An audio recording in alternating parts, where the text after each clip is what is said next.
मागे गेली काय आणि त्या ठिकाणी गेल्या बोलू लागला, अरे माझ्या एका टोळ्यानेच म्हणले हा रावण माराय पाहिजे म्हणले, पण तो मेल्याला नाही म्हणले, माझ्या ताकदीचा धिक्कार असो म्हणले. माझा लागता घात विशेष मारावा मरावा लंकनाथ, तो तू सावधान बोलत भिक पुरुषार्थ. आणि राजा रावणाला हनुमान बोल, माझा टोळा लागल्यावर तू मराच पाहिजे म्हणले, माझा काही सुद्धा एवढ्या ताकदीचा उपयोग नाही, माझ्या दिन्याचा धिक्कार असो. अशा प्रकारे हनुमानजी बोलू लागले. ऐकोनी हनुमंताचे वचन रावण झाला कोपायमान, रागे वज्र मुष्टी वळून आणि दहन हनुमंत. आता राजा रावणाला सुद्धा राग आलेला आहे, आपली मूठ वज्रासारखी वळली आणि हनुमंताला जोराची बुक्की मारू लागलेला आहे.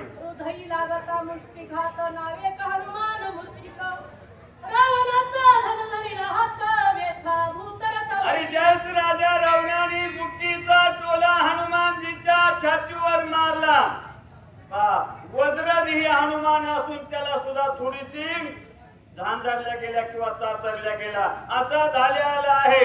पण राजा रावणाचा जसा आपण दगडावर हात मारावा आणि आपला हात धसकावा, तसा राजा रावणाचा हात त्या ठिकाणी दणकरलेला आहे.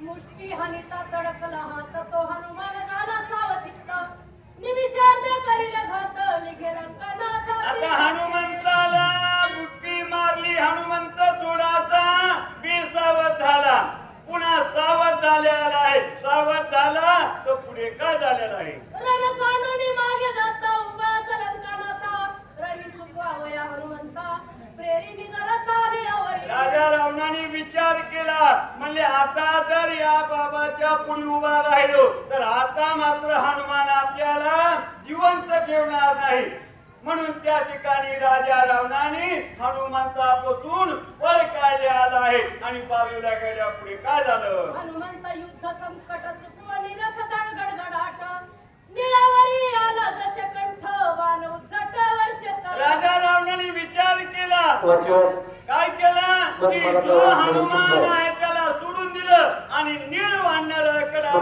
रथ लावलेला आहे. आणि नीळ वाढणाऱ्याकडे रथ गेल्यावर पुढे काय होत आहे पुढील नीट कथा एका गतीने श्रवण करा. कुंडलिकावरदे हरिचोद श्री ज्ञानदेव प्रभू रामचंद्र भगवान.